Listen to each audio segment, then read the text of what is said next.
In January 1332, a royal judge named Sir Richard de Willoughby was travelling through the East Midlands on official business.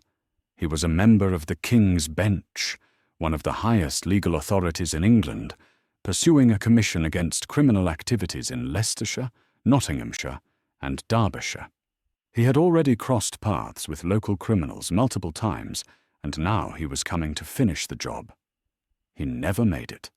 On the road, he was ambushed by two criminal gangs working together, the Coterels and the Folvilles, along with their backers from the local Gentry.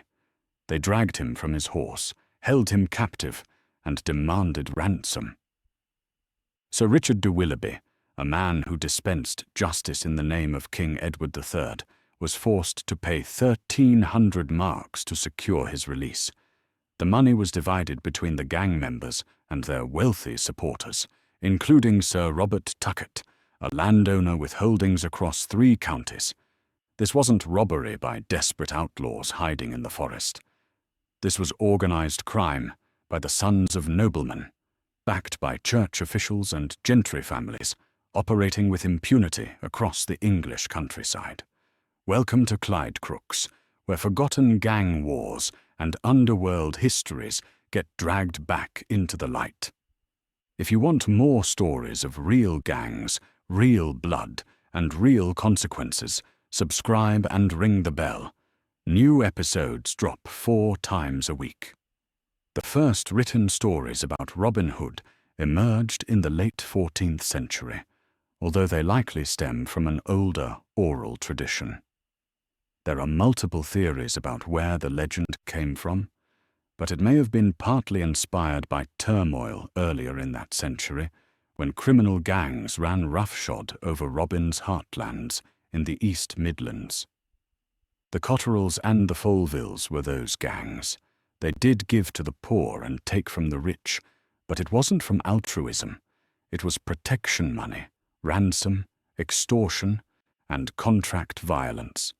Links between these gangs and Robin Hood are not just modern theory. The first recorded inclusion of Robin Hood in English folklore comes from William Langland's late 14th century allegorical poem called Piers Plowman. The Folvilles are mentioned in the same poem, using their own brand of law to fix it for false men. Langland apparently saw them as heroes fighting corruption. The reality was darker. To understand how 2 criminal gangs could terrorize 3 counties for more than a decade, you have to understand England in the early 1400s. Edward II, particularly towards the latter end of his rule, was generally judged by contemporaries to have been a weak king who relied on favorites. As the administration of law and justice was weakened, local forces, legitimate or otherwise, filled the vacuum. Fighting members of the aristocracy and upper gentry, who in his father's time found themselves on the winning side of battles against the Welsh and Scots, were now beaten, demoralized, and demobilized. Edward II's deposition by his Queen Isabella and her lover Roger Mortimer in the name of his infant son Edward III only made things worse. The feeling of chaos spread. This is the context in which the East Midlands began to be plagued by crime and disorder. But why this region of England in particular? There's a reason the Robin Hood myths revolve around Sherwood Forest. In the 14th century, it dominated the county of Nottinghamshire. At 150 square miles, it was 100 times bigger than it is today. Combined with the moors, tors and caves of the Peak district of nearby Derbyshire, it meant that outlaws and criminals could easily rob and raid, and then quickly vanish into the shadows. The real sheriff of Nottingham, the High Sheriff of Nottinghamshire and Derbyshire, could only do so much at a time when he was reliant on locally raised bands or the occasional small support force from the central government. Maintenance of order largely depended on local landowners, townspeople, and villagers, and that's where the problem began, because the leaders and members of these gangs were either sons of landowners or even minor lords in their own right.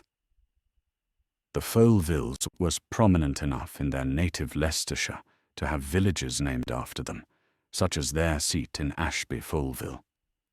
Today, it's a quiet Leicestershire village, but in the 14th century, it was the lair of the dreaded Folvilles, a gentry family that terrorized the county for 20 years.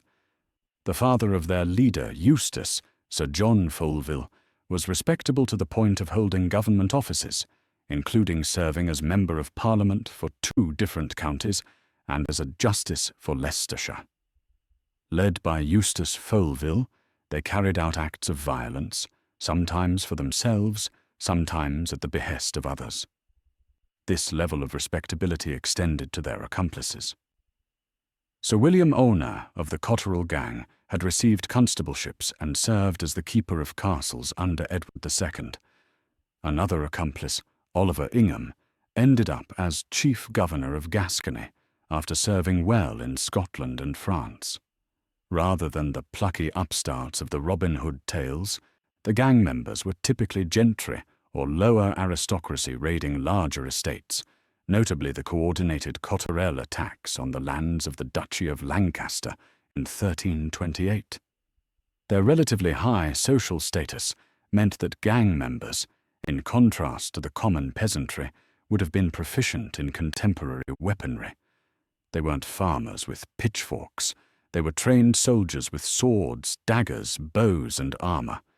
It also meant that as well as taking advantage of the local landscape, the gangs could benefit from their network of other local landowners and even church institutions.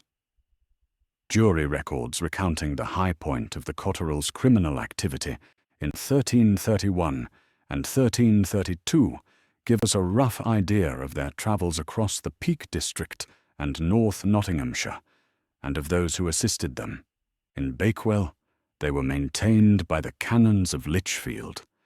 In Mackworth and Marketon, they were supported by the family of Sir Robert Tuchet, who had holdings across 3 counties. When hiding in Great Shardlow Wood, they were even brought the rents of Stainsby by a member of a local prominent gentry family. This wasn't a gang of outlaws living rough in the forest. This was an organized criminal network with safe houses, financial backers, and protection from the church. The gangs built up membership and support for a variety of reasons, none of which were likely to be Robin Hood-style altruism. Doubtless, some of their members were simply motivated by the prospect of enriching themselves and the excitement of violence and outlawry. With others, we can identify more precise reasons. Roger Le Sauvage, a key Coterel accomplice, was working to pay off his debts. William Owen, although occasionally entrusted with public office, lost positions as easily as he kept them, so he was regularly on the lookout for fruitful employment. Revenge seems to have been a frequent motivator. The murder of Robert Bellers, a baron of the Exchequer, in 1326 by the Folville brothers and their associate Ralph Lazouche, was likely driven by his investigation of the Zouches earlier in the decade. In 1326, the Folvilles assassinated Roger de Bella, the right-hand man of the hated Hugh Despenser, and 4 years later they kidnapped the judge sent to arrest them and held him to ransom. Members and connections were also drawn by their success. Their early attacks seem to have revolved around the split between members of the nobility and Edward II's favourites, the Despensers, including the murder of Robert Bellers in 1327. At least one of the Coterels took part in the wasting of Despenser manors near Loughborough. After winning pardons from the victorious Roger Mortimer, they moved on to ransom, robbery, and murder. As well as regularly pillaging Lancastrian estates, the Coterels killed Sir William Niverton and John Matkinson at Bradley in Derbyshire in 1330. The High Sheriff complained that the Folvilles were attacking, robbing, and even killing travellers across the region. In the summer of 1331 alone, the Coterel gang was accused of a maiming, a kidnapping, and a murder. Eventually they were able to make money just from their reputation for violence. In late 1331, the Coterels extorted 100 shillings from Ralph Muiremouth of Bakewell, a similar amount from Robert Foucher of Osmaston, and 40 shillings from Robert Fraunces of Hardstoft. The following year, threatening visits and letters won 20 shillings from William Amyas, the former mayor of Nottingham, £40 from Sir Geoffrey Luttrell, and £10 from John de Stannicliffe, who was forced to pay to free himself from his own kidnapping. The fact that they were bold enough to put their demands in official-style letters shows how aware they were that they were filling the vacuum of royal authority. They weren't just criminals, they were acting like a government. They also attracted support because they were useful. Although some of the criminal activity recorded from these gangs was little more than self-interested plunder, a good deal of it was contract work. In August 1328, the Coterels attacked Walter Cann, the vicar of Bakewell Church, and stole 10 shillings from the offerings. It appears that they had been instructed by Robert Bernard, a former clerk of Chancery, who had been the vicar himself the year before, but had been booted out by parishioners due to embezzling of church funds. The Folvilles also benefited from church feuds engaged by officials at Sempringham Priory and Haverholme Abbey to destroy a rival's watermill. If you had a dispute with a neighbour, a rival in business, or an enemy in the church, you could hire the Coterels or Folvilles to handle it. They were medieval enforcers. Unlike Langland, we should not romanticize either of these two bands. Like Robin Hood, they engaged in robbery and poaching, but they also kidnapped, murdered, and extorted. Rather than plucky outlaws, they were more like small armies, heavily armed and skilled in violence. Rather than battle corruption, as Langland apparently believed, they were beneficiaries of it. The Cock Road gang, operating out of Bitton outside Bristol in the late 18th century, provides a useful comparison. Led by the Keynes family and operating from their base in the Blue Bowl Inn at Hanham, they preyed on travellers and demanded protection money from their neighbours until 1815, when a night raid by the authorities netted 25 prisoners. The Coterels and Folvilles operated the same way, just 3 centuries earlier, and with the added advantage of noble birth and church backing. The kidnapping of Sir Richard de Willoughby in January 1332 was the moment the gangs finally overstepped the mark at just the wrong time. The Confederates successfully extorted 1,300 marks from the judge, with the money divided between the participants and their backers, which included Sir Robert Tuchet. The affront to such a senior justice acting on the king's business triggered a decision to bring the region to heel. By now, Edward III had taken control of his own government and was determined to impose his authority. A commission of Trailbaston, an itinerant panel of judges, arrived in the area in the spring. Hearings were held and indictments were passed, but most escaped arrest, thanks to a tip-off from a local friar. Even when facing royal justice, the gangs still had friends in the church who warned them in time to flee. Some members of the gangs chose to surrender in return for leniency. The investigation into the dean and chapter of Lichfield, which had assisted the Coterels, even went before Parliament. Due to delays and the difficulty of flushing out the gang members and their allies, most of the hearings were not held until early the following year. Many exploited their network to secure pardons and lenient punishments, or get themselves taken on military service. The latter was the primary tactic of the royal government, seeking to utilize the warlike talents of the gang leaders and senior members as Edward's wars against his neighbours began. Nicholas Coterel sought the clemency of the Queen and was appointed her bailiff of the High Peak in Derbyshire. Others, including Nicholas, joined the king in service against Scotland. Robert and Eustace Folville were both sent on campaign in France. The men who had terrorized the East Midlands for years who had murdered, kidnapped, and extorted with impunity, were now fighting for the king. Their crimes were forgiven in exchange for military service. Why did these gangs apparently win popular support to the point where Langland could hail the Folvilles as heroes against a corrupt system?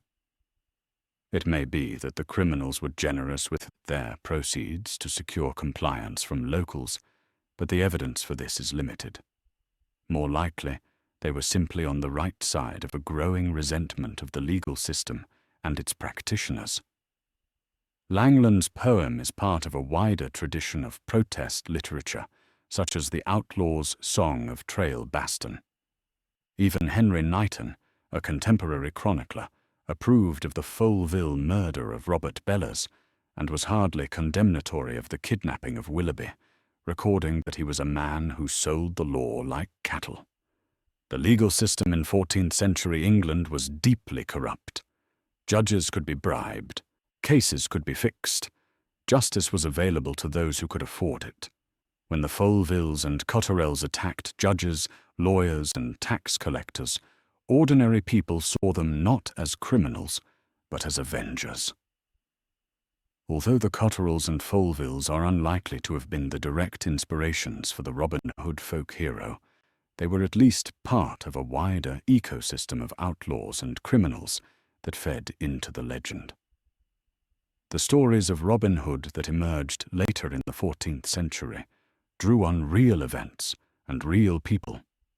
They drew on the memory of gangs like the Coterels and Folvilles who had operated in Sherwood Forest and the surrounding counties just decades earlier.